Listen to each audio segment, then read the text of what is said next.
Hello and welcome back to Kaizen classes. इस video lecture में हम आज जो 29 जून 2025 को उत्तराखंड अपर पीसीएस की परीक्षा हुई है उसके जीएस वाले सेक्शन के आंसर की पे बात करेंगे। और आंसर की के इससे पहले हम दो हिस्से डाल चुके हैं, दो पार्ट हमारे चैनल पर आ चुके हैं। ये हमारे तीसरे पार्ट की बात करने वाले हैं हम यहाँ पे। और तीसरे पार्ट में हम सवाल नंबर 101 से लेकर के 150 तक के सवालों में बात करेंगे। क्या संभावित उत्तर हो सकता है उस चीज़ पे बात करने वाले हैं। आप सभी हमारे साथ साथ में मिलाते चलेंगे, ज़्यादा डिटेल बात नहीं करेंगे क्योंकि आपकी इच्छा जो है फिलहाल आपकी जिज्ञासा सवाल का उत्तर जानने में है। हम उसी पे फोकस्ड रहकर इसको हम यहाँ पे सॉल्व करते चलते।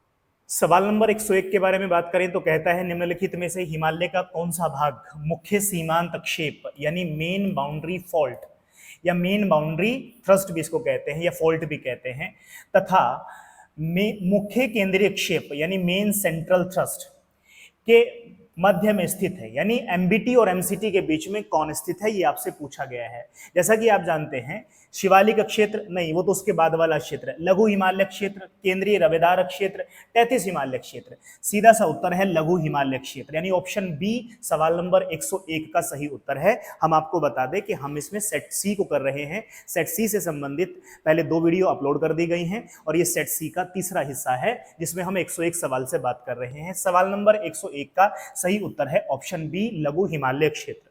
चलिए सवाल नंबर 102 की तरफ बढ़ते हैं। कहता है उत्तराखंड में पशुपालन के संदर्भ में निम्नलिखित कथनों पर विचार करना है और सही उत्तर का यहाँ पे चयन करना है। दिया गया है पशुपालन कृषि का एक अनुपूरक व्यवसाय है। हाँ, एकदम बात ठीक है।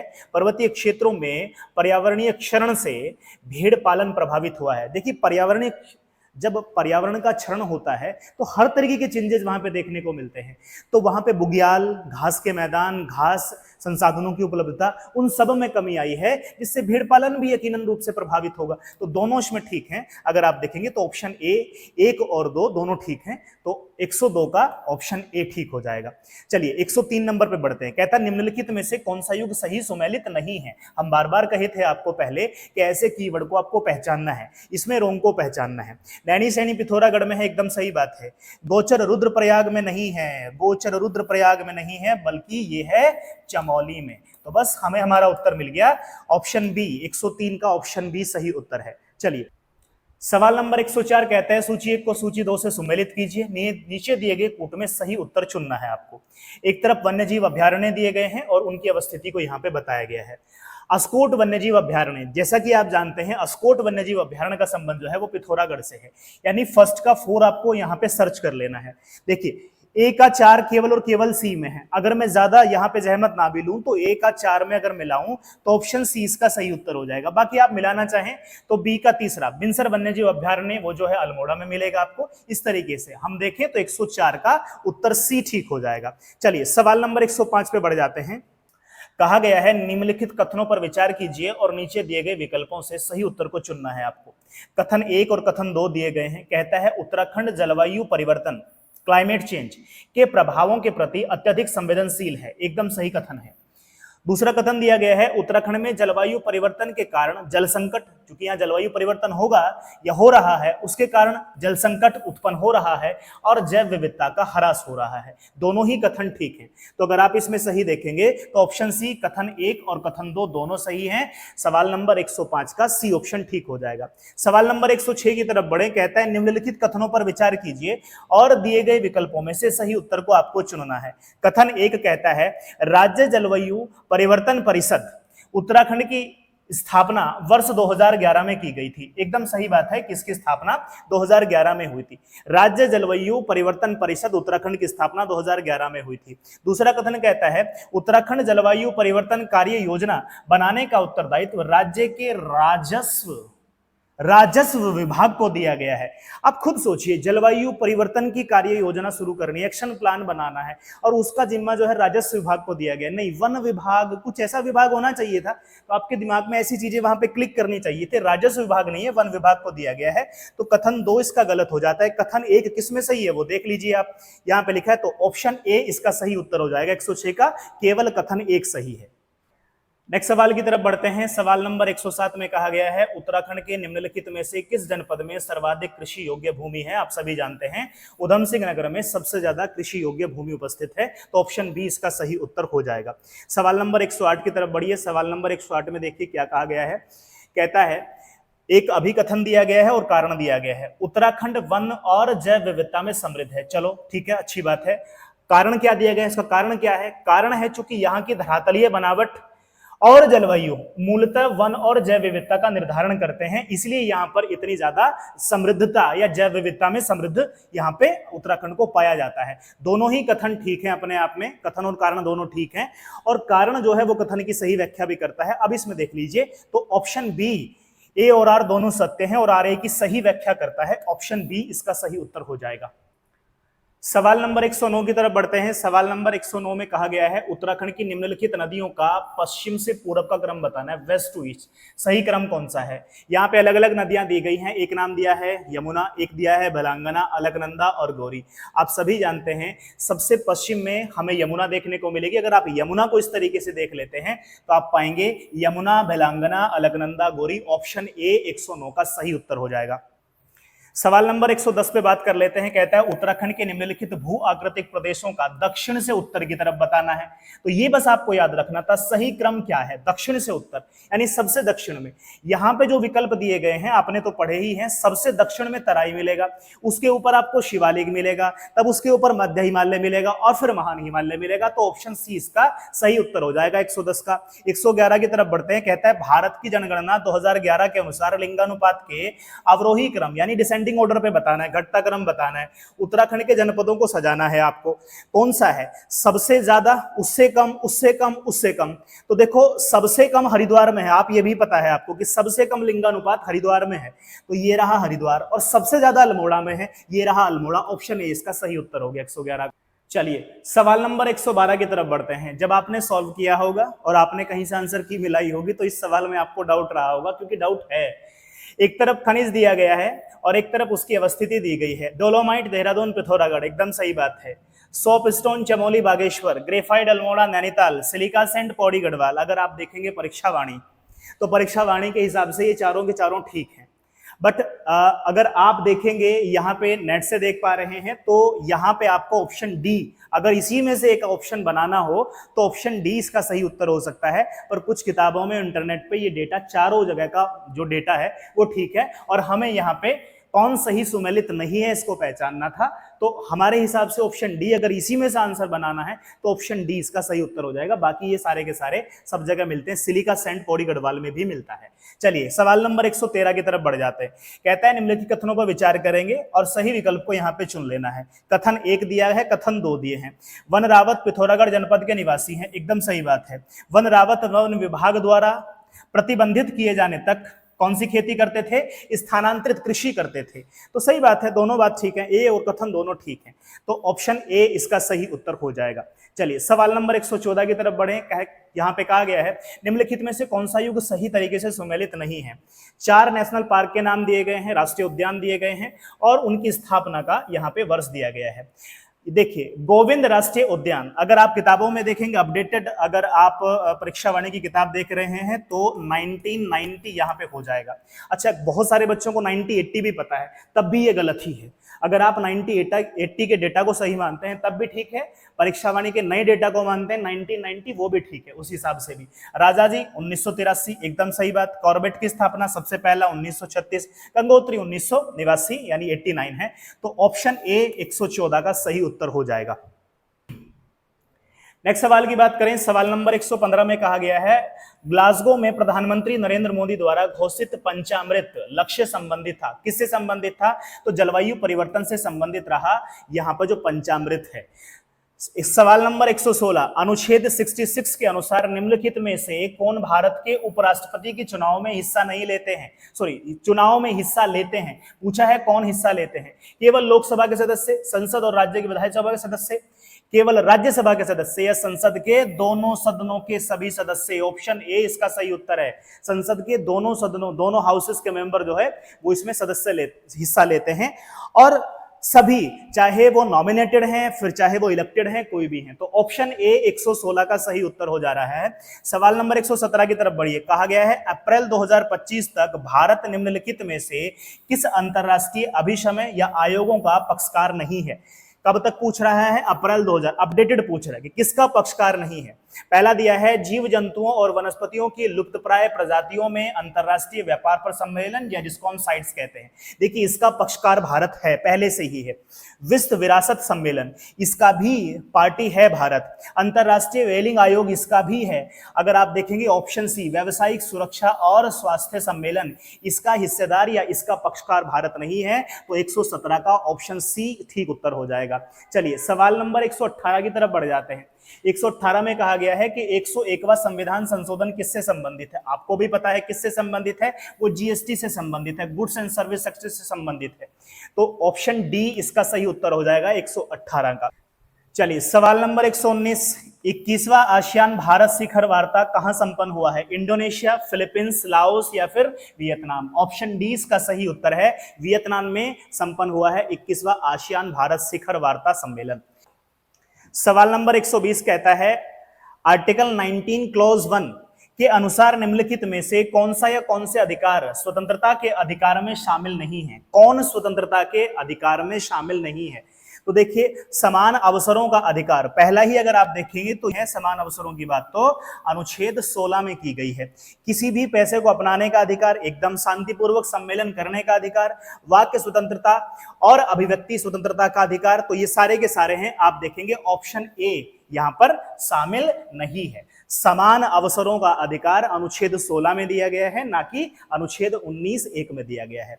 चलिए सवाल नंबर 121 की तरफ बढ़ जाते हैं। कहता है किसकी संस्तुति पर मौलिक कर्तव्यों को संविधान में शामिल किया गया था? और उस समिति का नाम आपको पता है, स्वर्ण सिंह समिति होती है। ऑप्शन डी इसका सही उत्तर है 121 का। सवाल नंबर 122, लोकपाल तथा लोकायुक्त अधिनियम 2013 में जो लाया गया था, इसके संदर्भ में कथनों पर विचार करना है। कहता है लोकपाल की चयन समिति में राज्यसभा का सभापति भी सम्मिलित होता है। गलत बात है, राज्यसभा का सभापति उसमें सम्मिलित नहीं होता है। ये जो लोकपाल है यह भारत के भीतर और भारत के बाहर दोनों जगह पर भारतीय लोक सेवकों पर लागू होता है। एकदम ठीक है।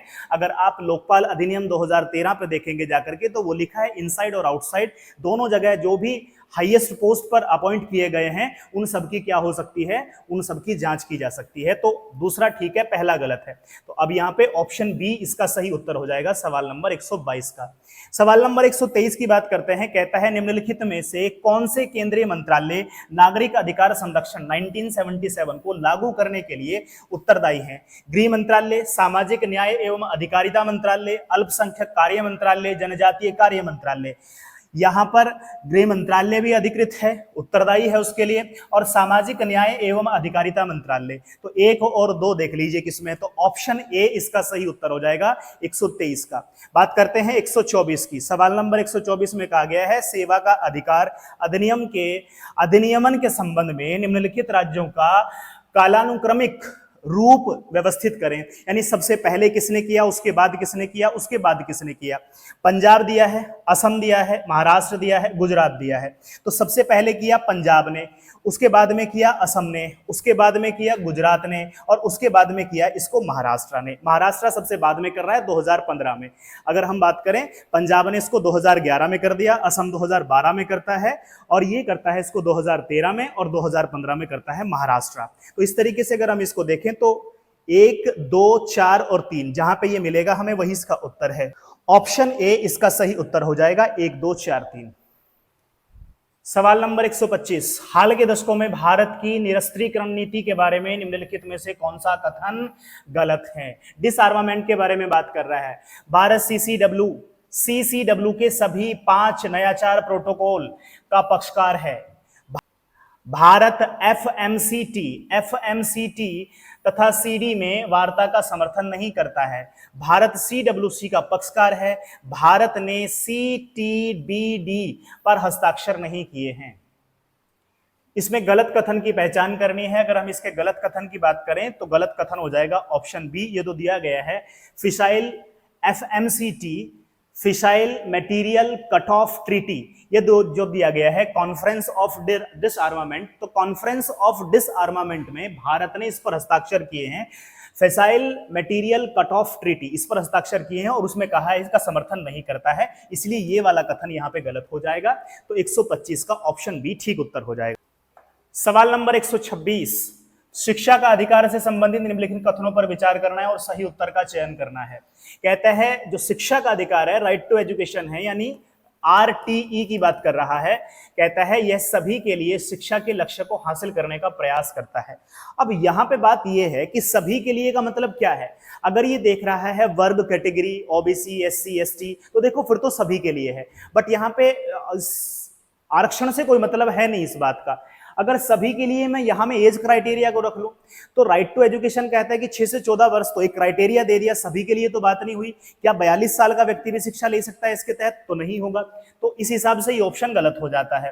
ठीक है, हमें तो सही की पहचान करनी थी। कहता है मूल संविधान के भाग 4 में निःशुल्क और अनिवार्य शिक्षा का प्रावधान प्रदान किया गया था।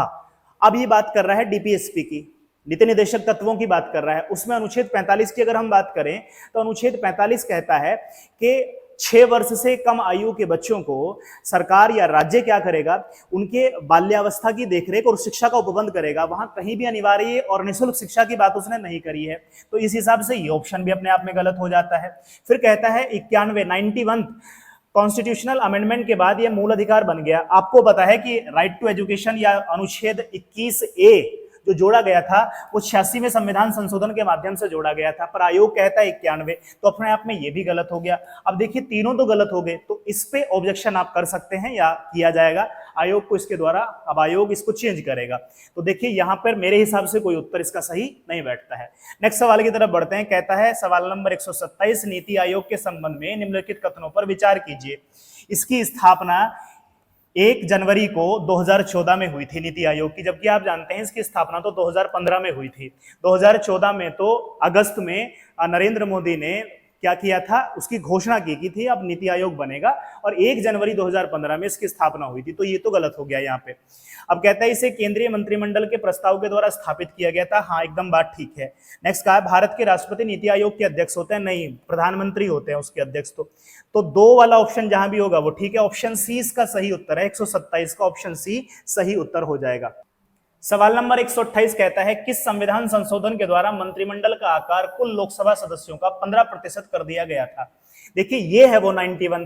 तो 91वें संविधान संशोधन 2003 के माध्यम से ये किया गया था कि जो मंत्रिमंडल का आकार है वो 15% होगा जितने लोकसभा में है। तो लोकसभा का 15% ही मैक्सिमम अमाउंट होगा जो मंत्रिमंडल में सदस्य होने वाले हैं। तो ऑप्शन ए इसका सही उत्तर हो जाएगा 128 का। 129 की बात करते हैं। उत्तराखंड में मोबाइल न्यायालय के विषय में निम्नलिखित कथनों पर विचार कीजिए और नीचे दिए गए विकल्पों में से सही उत्तर का चयन करना है आपको। कहता है मोबाइल ई न्यायालय परियोजना के तहत न्यायालय कक्षों को कंप्यूटर, प्रिंटर, इंटरनेट सुविधा से युक्त मोबाइल गाड़ियां गांव-गांव में जाएंगी और भ्रमण करेंगी ताकि लोगों को वहां पर न्याय प्रोवाइड हो सके। जो डिस्टेंस की वजह से जो रियल कोर्ट है, जो कोर्ट है, फिजिकल कोर्ट है, वहां तक नहीं पहुंच पाते हैं, ऐसे में अगर उनको अपने गांव में ही वो मिल जाएगा ये जो मोबाइल वैन है न्यायालय के लिए, न्याय के लिए, तो फिर वो वहां पर आराम से जस्टिस ले सकेंगे। इसके पीछे विचार यह है कि न्याय विशेष रूप से दूरस्थ क्षेत्रों, रिमोट एरियाज की बात करता है, वहां पर रहने वाले लोगों के द्वार तक पहुंचाया जा सके। दोनों ही अपने आप में ठीक हैं, तो आप देखेंगे ऑप्शन सी इसका सही उत्तर हो जाएगा। सवाल नंबर 130 की बात कर लेते हैं। संसद में अपनी राय देने के लिए निम्नलिखित में से किस अधिकारी को आमंत्रित किया जा सकता है? आप सभी समझते हैं अनुच्छेद जो 76 है, 76 है, महान्यायवादी अटॉर्नी जनरल ऑफ इंडिया को बुलाया जा सकता है उसकी सलाह जानने के लिए या सलाह देने के लिए। चलिए सवाल नंबर 131 की तरफ बढ़ते हैं। सवाल नंबर 131 कहता है 2023-24 में भारत के वैश्विक व्यापार में आसियान का योगदान प्रतिशत संबंधित निम्नलिखित में से कौन सा लेखांकन सही है? यानी भारत का जो टोटल वैश्विक व्यापार था उसमें आसियान जो कंट्रीज हैं उनका कितने प्रतिशत योगदान रहा? तो इसका सही उत्तर है ऑप्शन बी, भारत के वैश्विक व्यापार का यहां पर 11% योगदान। नेक्स्ट सवाल की तरफ बढ़ते हैं। सवाल नंबर 132, अनुच्छेद 32 आर्टिकल 32 के अंतर्गत किस वाद में न्यायालय के आदेशों की ऐच्छिक अवहेलना को न्यायालय की अवमानना घोषित किया गया था? वाद से संबंधित हर बार एक सवाल आयोग पूछता है, तो ऑप्शन बी जो है ML सचदेवा बनाम भारतीय संघ, इसमें यहां पर कोर्ट ऑफ कंटेम्प्ट की बात की गई थी, तो ऑप्शन बी इसका सही उत्तर हो जाएगा सवाल नंबर 132 का। चलिए सवाल नंबर 133 देखिए क्या कहता है। कहा वर्ष 2006 में उत्तराखंड में प्रथम एशियाई मेयर सम्मेलन कहां आयोजित किया गया था? देहरादून में किया गया था। ऑप्शन सी इसका सही उत्तर हो जाएगा। सवाल नंबर 134 देखिए, निम्नलिखित में से कौन सा अभिलेख उत्तराखंड में पंचायत द्वारा नहीं रखा जाता है? अगर हम इसमें बात करें, जन्म मृत्यु पंजीकरण रजिस्टर रखा जाता है, अनुदान रजिस्टर रखा जाता है, परिवार रजिस्टर रखा जाता है, तो इसका एक संभावित उत्तर बनता है स्वास्थ्य रजिस्टर यहां पर पंचायत के द्वारा नहीं रखा जाता है। उसको स्वास्थ्य डिपार्टमेंट के जितने भी विंग्स हैं उनके द्वारा उसको कलेक्ट किया जा रहा है, उस डेटा को वहीं पर रिकॉर्ड रखा जा रहा है। तो 134 का ऑप्शन ए एक संभावित उत्तर बनता है कि वो ठीक रहे। सवाल नंबर 135 की तरफ बढ़ते हैं। कहता है निम्नलिखित में से कौन सा युग सुमेलित है? सही तरीके से पूछा है। प्रथम वित्त आयोग के अध्यक्ष नित्यानंद स्वामी, उत्तराखंड के प्रथम महाधिवक्ता नंदा वल्लभ तिवारी, उत्तराखंड के प्रथम मुख्यमंत्री इंदु कुमार पांडे, उत्तराखंड की प्रथम महिला राज्यपाल मार्गरेट आल्वा। यही ऑप्शन है जो सही है, अपने आप में सही करेक्टली मैच है। तो यहां पे अगर हम देखेंगे तो 4 और 4 दिया गया है ऑप्शन सी में। तो 135 का ऑप्शन सी एकदम ठीक उत्तर है। 136 की बात करते हैं। निम्नलिखित में से किस वर्ष में उत्तराखंड में जौनसारी, थारू, भोटिया, बुक्सा, राजी जनजातियों को अनुसूचित जनजाति घोषित किया गया था? तो इसका सही उत्तर है 1967 में जनजातीय अनुसूचित जनजाति घोषित किया गया था। ऑप्शन ए सही उत्तर है सवाल नंबर 136 का। चलिए सवाल नंबर 137 देखिए क्या कहता है। आईएमएफ इंटरनेशनल मॉनेटरी फंड की अप्रैल 2025 की विश्व आर्थिक दृष्टिकोण रिपोर्ट के अनुसार 2025 में भारत की नॉमिनल जीडीपी के बारे में पूछा है। नॉमिनल जीडीपी के बारे में पूछा है कितने ट्रिलियन अमेरिका डॉलर होगी? तो इसका सही उत्तर है 4.187 ट्रिलियन अमेरिकन डॉलर की बात यहां पर की गई थी। 138 की तरफ बढ़िए। निम्नलिखित कथनों पर विचार करना है। फेमा और फेरा के बारे में पूछा गया। कहता है फेमा जो है वो 1 जून 2000 से प्रभाव में आया। हाँ, अगर हम उसके इंप्लीमेंटेशन की बात करें फेमा एक्ट के, तो वो 1 जून 2000 से ही इंप्लीमेंट हुआ था। तो एकदम सही बात है। कहता है फेरा मुख्यतः मेनली, यहां पे मुख्यतः शब्द को आपको पकड़ना है, विदेशी ऋण दायित्व के लिए है। देखो अगर आप देखोगे कि फेरा के काम क्या है, ऑब्जेक्टिव्स क्या हैं, तो उसके ऑब्जेक्टिव्स में तो एक ऑब्जेक्टिव्स ये भी आएगा कि वो विदेशी ऋण दायित्व को उसको पूरा करता है। तो अगर हम बात करेंगे उसके फीचर्स की, ऑब्जेक्टिव्स की, तो बात आ जाएगा। बट जहां पे इसने ये पॉइंट लिखा है, ये एक जो वर्ड शब्द लिखा है मुख्यतः, तो मुख्य काम उसका ये नहीं है। मुख्य काम है उसका जो हमारे यहाँ फॉरेन एक्सचेंज रिजर्व है उसको कंट्रोल करना, उसको नियंत्रित करना, वो उसका मेन काम है। तो इस हिसाब से ये ऑप्शन गलत हो जाता है। ऑप्शन ए इसका सही उत्तर है। तो अब देखेंगे ऑप्शन ए सही है किंतु आर गलत है, यानी सी 138 का ऑप्शन सी एकदम सही उत्तर है। सवाल नंबर 139 की तरफ बढ़िए। कहता है उत्तराखंड के संदर्भ में निम्नलिखित कथनों पर विचार करें और सही उत्तर का चयन करें। उत्तराखंड की कार्यपालिका में राज्यपाल राज्याध्यक्ष के रूप में सम्मिलित होता है, यानी हेड ऑफ द स्टेट कौन होता है? राज्यपाल होता है। एकदम सही बात है। कहता है इसमें कार्यपालिका में मुख्यमंत्री और उसकी मंत्री परिषद भी सम्मिलित होती है, ये भी बात ठीक है। तो यहां पे सही बात है कि दोनों ऑप्शन ठीक है। तो दोनों 1 और 2 दोनों सही है, यानी ऑप्शन बी इसका सही उत्तर है। 140 की बात करें। उत्तराखंड मानव अधिकार आयोग के विषय में कथनों पर विचार कीजिए और निम्नलिखित में से सही विकल्प का चयन करना है। कहा गया है उत्तराखंड मानव अधिकार आयोग 13 मई 2013 को अस्तित्व में आया। एकदम सही बात है। कहता है UHRC यानी उत्तराखंड मानव अधिकार आयोग का उद्देश्य शासन में अधिक जवाबदेही और पारदर्शिता लाना है। अब देखिए आप कह रहे हैं मानव अधिकार आयोग, मानव अधिकार आयोग का उद्देश्य हो सकता है मानवाधिकारों की रक्षा करना, ट्रांसपेरेंसी मेंटेन करना कि भाई मानवाधिकार सही से हो पा रहे हैं कि नहीं हो पा रहे हैं, मानवाधिकार लोगों को मिल रहे हैं, छूट प्रदान करना, लोगों को रीच देना। पर शासन में जवाबदेही ये तो कार्यपालिका का काम है ना, तो ये इसका गलत उत्तर हो जाएगा। मतलब यहाँ पे केवल एक ठीक है। तो ऐसे में आप देखेंगे तो ऑप्शन ए इसका सही उत्तर हो जाएगा। 140 का ऑप्शन ए। 141 की बात करते हैं। निम्नलिखित में से किसके द्वारा उत्तराखंड में विधानसभा के अध्यक्ष और प्रोटेम अध्यक्ष की भूमिका एक से ज्यादा बार? कहता है विधानसभा का अध्यक्ष एक बार रहा हो, प्रोटेम स्पीकर जो है वो एक से ज्यादा बार रहा हो, ऐसे व्यक्ति के बारे में बताना है। हरबंस कपूर हैं, गोविंद सिंह हैं, अजय भट्ट हैं, प्रकाश पंत हैं। तो इसका सही उत्तर है, जैसा कि आप जानते हैं, हरबंस कपूर विधानसभा के अध्यक्ष भी रहे हैं और 2 बार यहाँ पर आपके प्रोटेम स्पीकर की भूमिका भी निभाई है हरबंस कपूर ने। ऑप्शन ए इसका सही उत्तर हो जाएगा।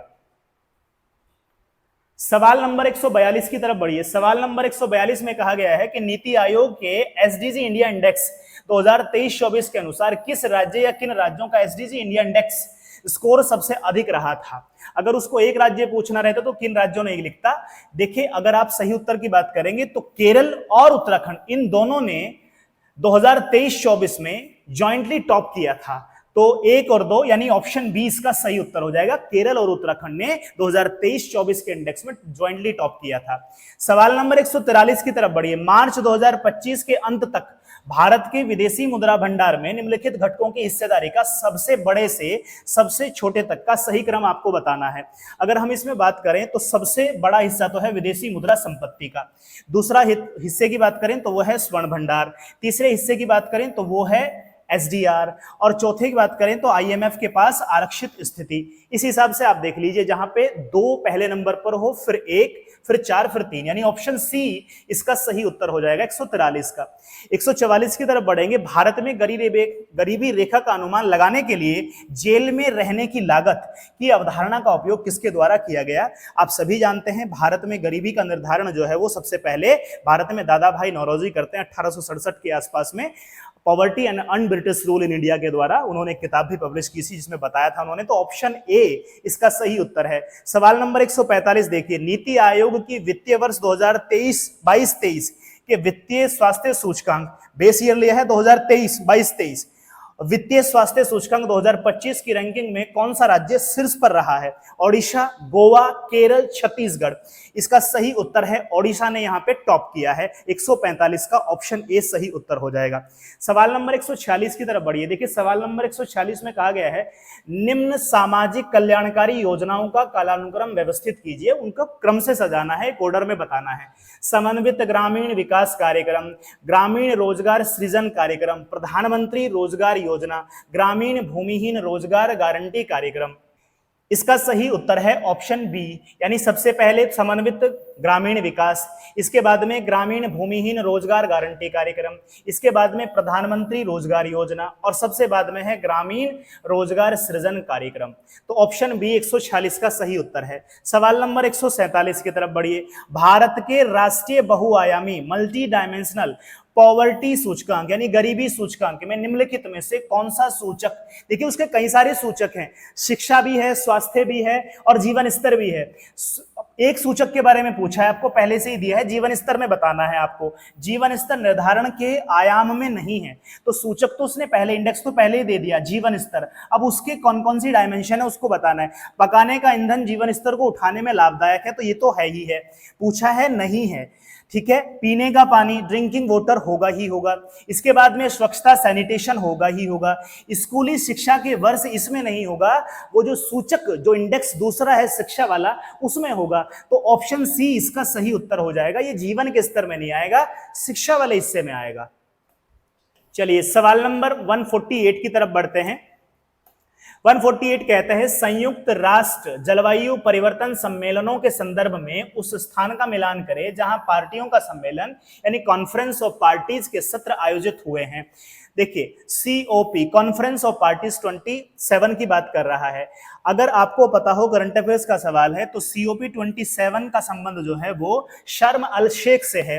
तो अगर आपने ये पहचान लिया कि COP 27 जो है वो यहां पे हुआ है शर्म अल शेख में, अब ऑप्शन में आप जाएंगे तो पहले का डी अगर आप खोजेंगे तो पहले का डी केवल और केवल ऑप्शन डी में है, बाकी आप देख पाएंगे दूसरे का सी, COP, तीसरा, चौथा। तो ऑप्शन डी इसका सही उत्तर हो जाएगा सवाल नंबर 148 का। चलिए सेकंड लास्ट सवाल यानी 149 की तरफ बढ़ते हैं। कहता है वैश्विक पर्यावरण सुविधा ग्लोबल इन्वायरमेंट फैसिलिटी के बारे में कौन सा कथन सही है, यह पूछा गया है। प्रारंभिक GEF स्थापित करने पर सहमति 1990 में की गई थी, नहीं, जो यहाँ पे पायलट प्रोजेक्ट के तौर पे ये शुरू किया गया था तो वो किया गया था 1991 में, 1991 में। तो ये तो इसका ऑप्शन हो जाता है गलत। कहता है UNDP, UNEP और विश्व बैंक इन्होंने GEF परियोजना को लागू करने वाले ये प्रारंभिक भागीदार थे। हाँ एकदम सही बात है। कहता है भारत GEF का दाता और प्रदाता दोनों है, यानी डोनर और रिसीवर दोनों हैं। ये भी अपने आप में ठीक है, तो 2 और 3 इसमें ठीक है, यानी ऑप्शन बी 149 का सही उत्तर है। जो स्थापित करने की बात यहां पे करी है वो 1991 है, 1990 नहीं है। और लास्ट सवाल की बात करें तो 150 में कहा गया है विश्व व्यापार संगठन के 13th मंत्री स्तरीय सम्मेलन का आयोजन कहां पर किया गया है? ऑप्शन बी अबू धाबी में इसका सम्मेलन हुआ है। 13th मंत्री स्तरीय सम्मेलन था विश्व व्यापार संगठन का। इस प्रकार ये हो जाते हैं 150 के 150 सवाल, जिसको हमने 3 अलग अलग वीडियोस में लाया, 3 अलग अलग फैकल्टीज के द्वारा आपको ये चीजें प्रोवाइड की गई। हमारे द्वारा पूरी कोशिश की गई है कि इसमें हम किसी तरीके की कोई कसर आपके लिए ना छोड़ें। हमारी तरफ से जो सबसे अच्छा संभावित उत्तर हो सकता है वो हमने यहाँ आपके लिए मार्क किया है। आपने आंसर की को मिलाया होगा। अब आप हमें कमेंट सेक्शन में बताइए कि आप सभी में कितने कितने स्कोर आप गेन कर पाए नेगेटिव मार्किंग को ध्यान में रखते हुए। तो नेगेटिव मार्किंग को अप्लाई करेंगे और तब बताएंगे आपका फाइनल स्कोर कितना आ रहा है। फिर जल्द ही हम आपको कट ऑफ की जानकारी देंगे। चलिए नेक्स्ट वीडियो में मिलते हैं, तब तक के लिए धन्यवाद।